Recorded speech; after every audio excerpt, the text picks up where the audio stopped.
I'm a testimony.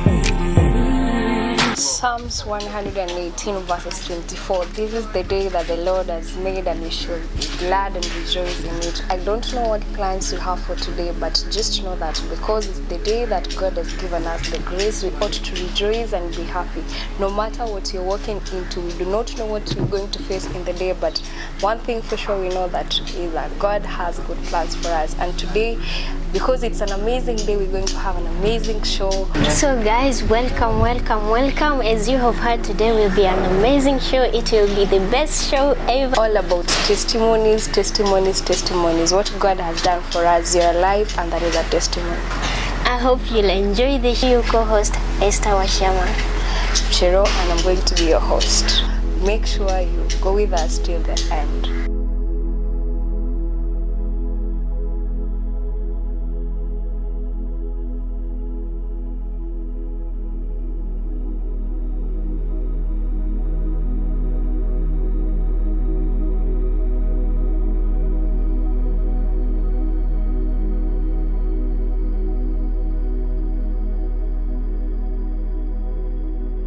So today we've said we're going to have an amazing show, and guys, to the ladies out there, today we're not going to have a gentleman on the show, but we have a lady, one of our own. She's so amazing and she's beautiful, and I can bet that by the time the show ends, you'll also have learned that she's amazing. Her name is Shamim. So let us meet Shamim. Good morning, Shamim. How have you been? I've been fine. How was your week? It has been good. Yeah. Thank God. We normally read in the Bible that there is a woman who suffered for 12 years, and today we have one of our own. She was sick for 13 years, but God is, he has a way of working things out for us, and Shamim is a testimony of that she was sick for 13 years and she was healed. So make sure you keep tuned, and we're going to be back with everything. Welcome, and be ready to enjoy the show.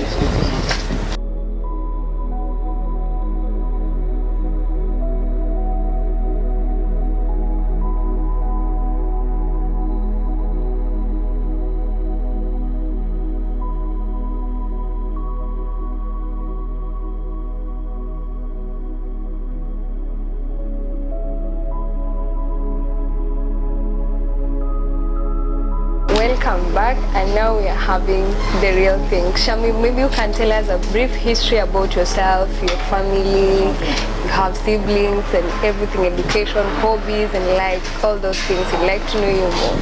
I'll start by saying my name. Again.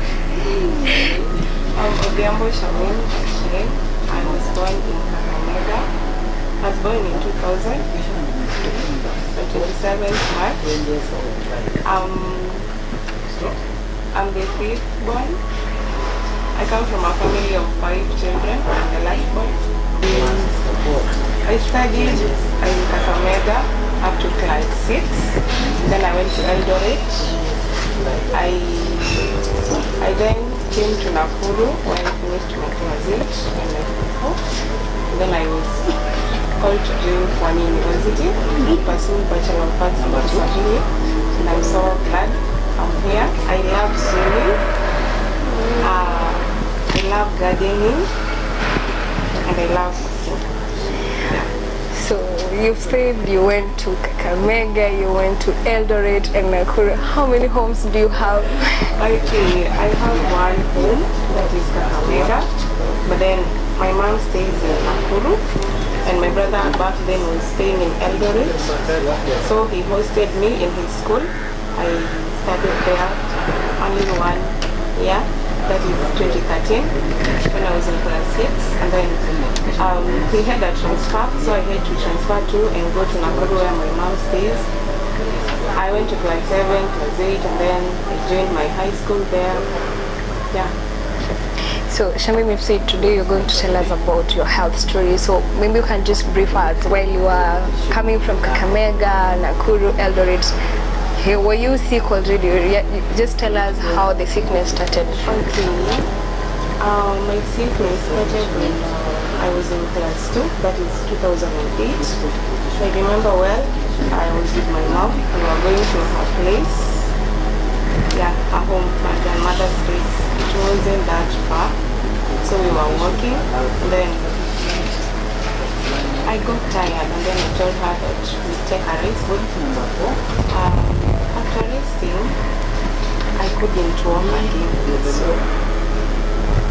she had to call a motorbike, which took us to the place that we are heading to.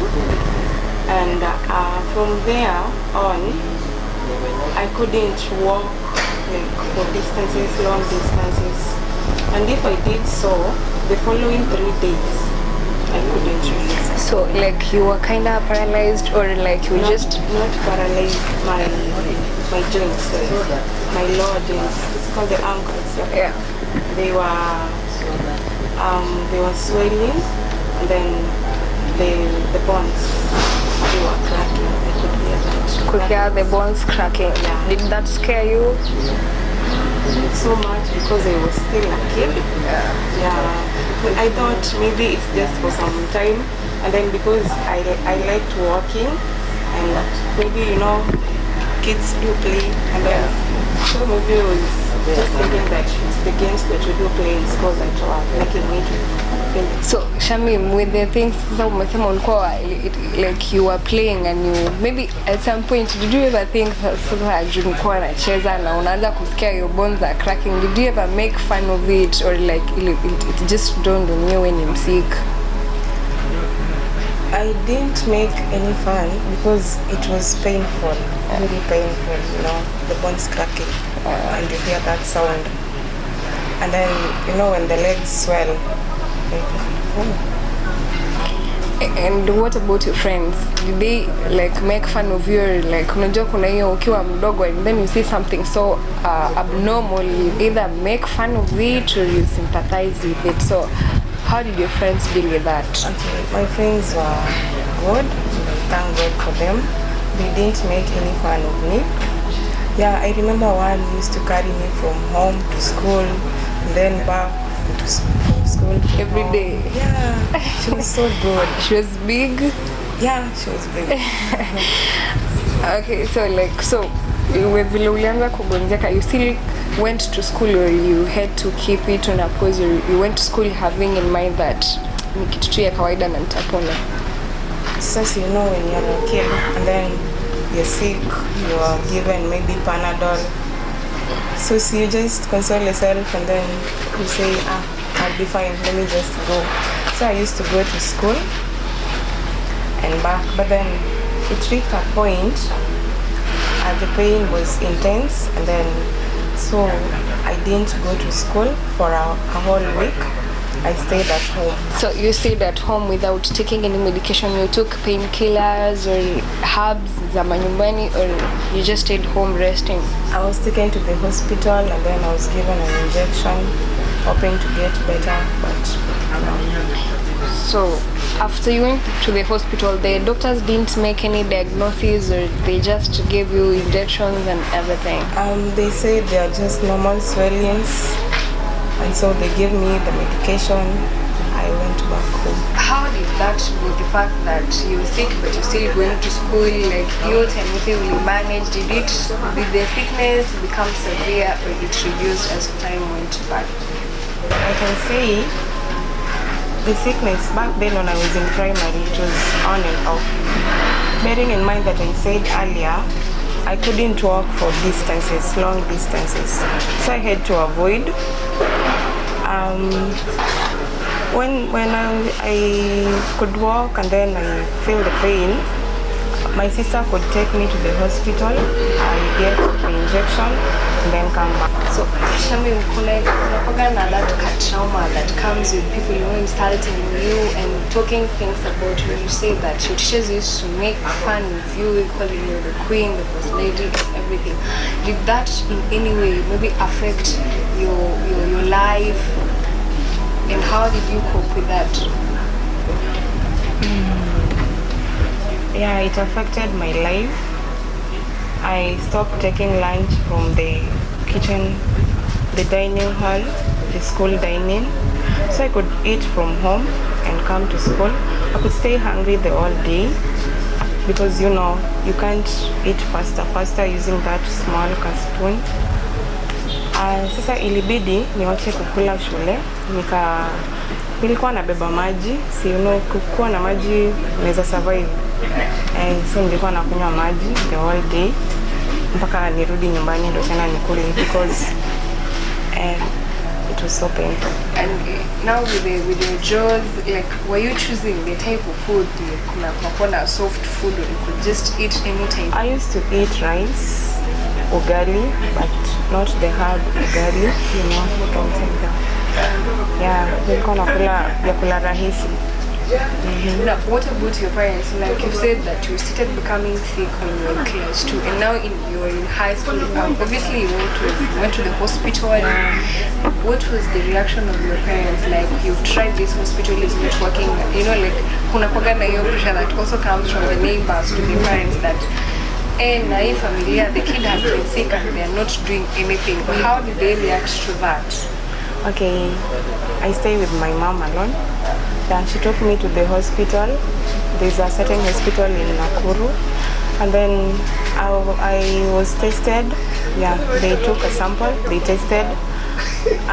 They were saying maybe my kidneys were affected, but then that was not the case.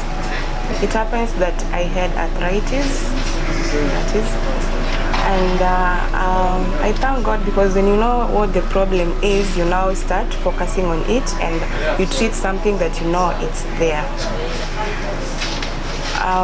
I was prescribed some strong painkillers which were very expensive.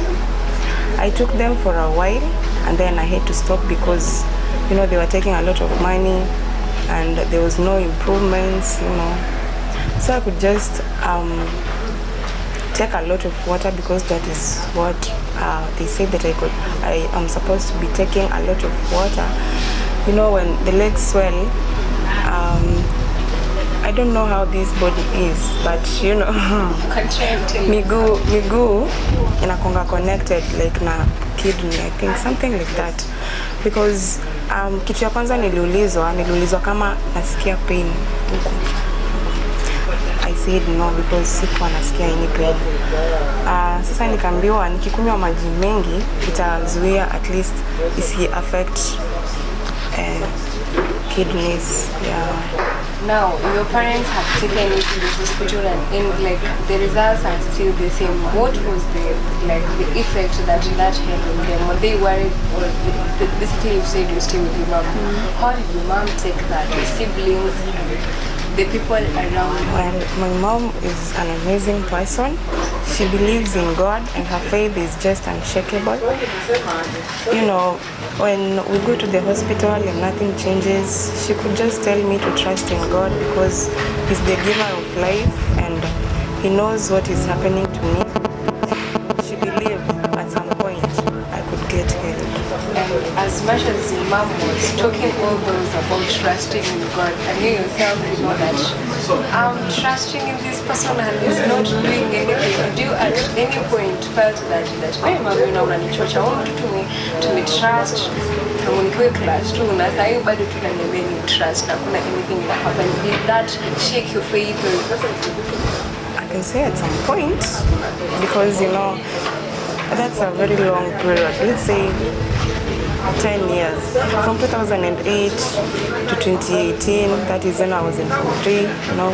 It's a long way, a long journey. Tell me, ulikuwa shule, like ulikuwa unaenda hosi, taking any medication, and mambo na academics, mabeshte, like ulikuwa na mabeshte walikuwa encouraged, wengine wanakuwa discouraged. What happened to your academics? What happened, like, you know, your own self? Unajua ukiwa sick for a long time, inafikanga point unasema, Mungu tu nichukue hapa nateseka sana, like you pity yourself. So how was that journey, right from primary to high school, and it was so intense? How did that happen? Maybe friends, family, your personally, like personally, academically, and how you related with people? The sickness affected me. I had friends around. Some were true friends, others were fake. I remember when I was in form 3, there was a certain teacher who came in, and then the class was making noise, he started beating us. After that, alinichapa kwa mgongo and nikaenda nyumbani. That all week nilisikia nikiumwa na this side for the whole week, na ikabidi nimetake a step. Nilienda kwa walimu nikawaongelesha. I thank God walikuwa wazuri, walinisikiliza. From there onwards, nikipatikana kwa makosa nilikuwa napewa punishment, sikuwa nachapwa. Nikichapwa it was taking so long to heal. Juu ni kama mifupa zote zilikuwa zimekuwa affected. Kwa darasa unajua kuna watu wanafikiria, kila mtu ana fikira zake. There's this day tulipewa assignment jioni. In the morning it was 6. Mwalimu akaingia darasa, alikuwa anataka assignment. Sikuwa nimefanya. Like the whole class ni mtu mmoja alikuwa amefanya peke yake. Tukaitwa ofisi, tukachapwa. Watu wakachapwa. So I was the last person. Mwalimu alinikalisha chini akaniongelesha. Akaniuliza, wewe you know your condition, you're sick, huwezi chapwa. Ukipewa assignment haufanyi, unataka nikufanyie nini? Unajua hapo unashtuka. Sasa mimi ni msichana, ilibidi nimelia kiasi, lakini hakunichapa. Ni mzuri, alinipea punishment. I had to sweep the whole class that week. Ilikuwa on Monday. Sasa nilifagia darasa the whole week. But nilifanya assignment. Nashukuru Mungu, from there on nilianza kufanya kazi za walimu vizuri, because sasa nilijikubali. Siwezi chapwa, mimi ni mgonjwa, nafaa kufanya kila kitu at the right time na in the right way. Marafiki zangu from there wakaanza kuniavoid. Sasa tunaweza kuwa marafiki alafu makosa yakitokea wachapu, mimi nisichapwe. No, it hurts. Kuna mmoja alistick na mimi, she was my neighbor. Alini-invite hata kwa church yao one day, nikaenda. We had a fellowship. Nzuri, we still talk mpaka now. The funny thing ni kwamba siku nyumumwa na miguu sana. That day ukienda kwa bed, ukilala, utaota asubuhi imefika, umeamka vizuri, unatembea vizuri. Hiyo siku mpaka umeenda long distances, umetembea na marafiki zako, mmecheza, mmecheka. But then ukiamka asubuhi, you know when ukilala, hizo veins sasa ni kama zinajistretch. Sasa ukiamka asubuhi, sikuwa nakanyaga chini. Ilikuwa inanitake long. Ilikuwa kwanza naamka nikae, nitafute a good posture ya kusimama, ndio tena nianze kutembea. It went on for a while, and then nikakuwa sawa kidogo, but sasa ulikuwa nasikia ile uchungu kwa umbali. Nikakaa the whole 2020. I was supposed to join Pwani in 2020, by the way. Sikukuja 2020. Nikakaa home. Nikakaa hadi hiyo 2021 September. Nikakuja Pwani. Kukuja Pwani, the distance. It's not that long, but miguu yangu haingeweza. Kutoka huko kwa lecture halls, kukuja library and all those things. Kutoka kwangu, I used to take a motorbike. Sikuwa naishi mbali, ni hapa tu Kisumu ndogo. I used to be taking a motorbike the whole of first semester. Nikikuja shule. Singeweza kukuja kwa library 3 consecutive days. Nikikuja leo, ilikuwa inabidi kwanza nipumzike kesho yake, nikuje the following day. Ama nichukue motorbike nishikishe kwa gate ya library.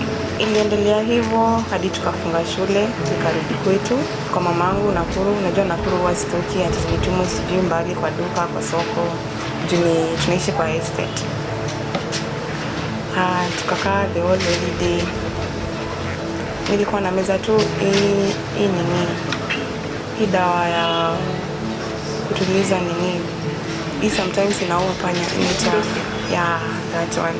Mamangu aliniambia inasaidia kiasi, so nilikuwa na meza kiasi juu at least it was cheap na tunge afford. Tulifunga for 2 weeks, tukarudi January. So that January unaona kukaa kwa gari for a whole night. Hiyo sasa ikaniletea shida. Sikutembea the whole January, like ile unatembea mpaka unasikia tu umetembea. Lectures, so unajua January sasa ni tulifungua. Sasa walimu au ma lecturers hao wanakuja sana. So nilikuwa na avoid kuja shule. Ama nikikuja nilikuwa nachukua motorbike. So there is this time kulikuwa na hiyo campus evangelism. Tukajiunga na Carry the Love. I still remember very well. Hiyo siku tulitembea kwa field ya shule, tukiongelesha watu, telling people about Christ and all that.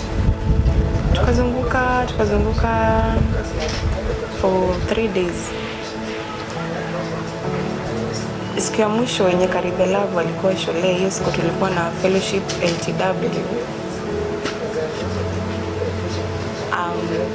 Walisema wagonjwa wainue mikono. Mgonjwa nikainua mkono. So they were many and wakasema watu wajiunge na sisi wagonjwa kwa kuomba. Sister Wambo joined me. They prayed. She prayed for me. Tukaomba. Sikukuja shule, nikakaa 3 days. And hiyo siku nilikuja shule, nilitoka home kwa nyumba kwa miguu direct mpaka library. So like in the 3 days that you didn't come to school, were you feeling any pain or you were just okay? I was feeling the pain but si ile sana, ilikuwa kiasi. Na sikuwa na anything ya kufanya shule. So nikajiambia sitajisumbua kukuja shule, so nilikuwa nakaa tu kwa nyumba. Then so hiyo siku nilikuja shule, nilitoka home hadi library direct, and then from the library mpaka kwa nyumba tena.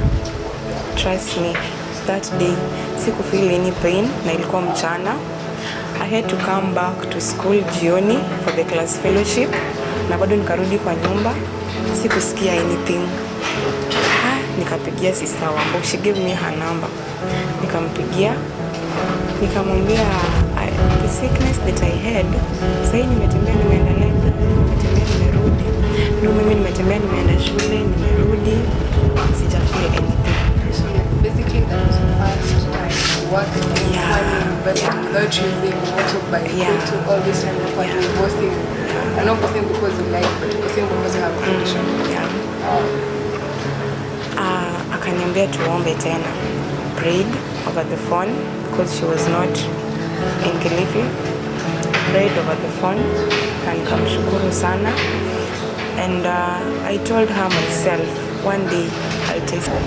Wow, that's cool guys. Nimesikia like from 2008 up to 2022 she's been sick, but one day she prayed with someone and she is completely healed. She can now walk to wherever place that she wants. You can see how God is so great. Tell me, what can you tell someone who is going through the same thing or has been battling something, sickness, maybe stigmatization and everything? What can you tell that person?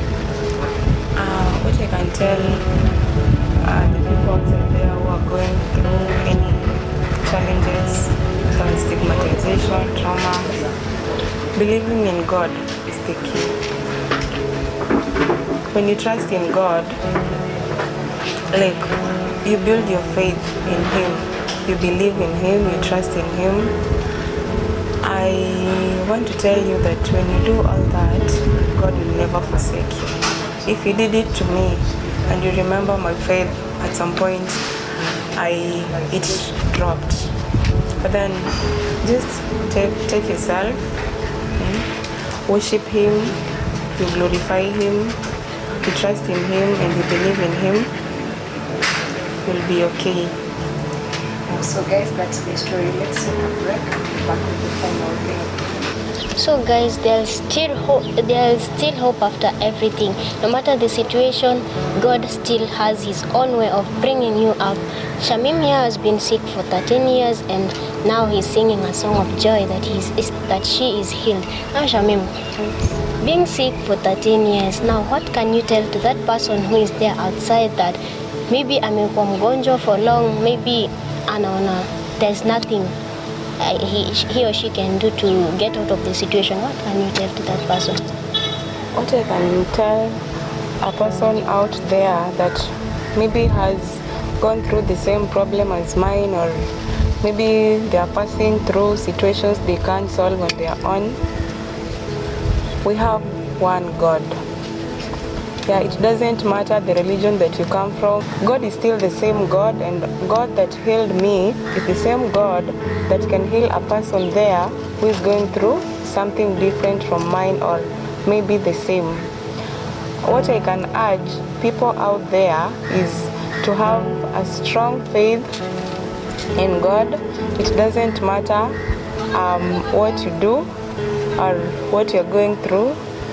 At some point, I lost faith in God, but I still thank Him, and He listens to our prayers, He listens to our cries, He sees everything that we go through. And I believe that when we build our trust and our faith in Him, everything will be well in our lives. So thank you so much, Shamim, for sharing your story with us.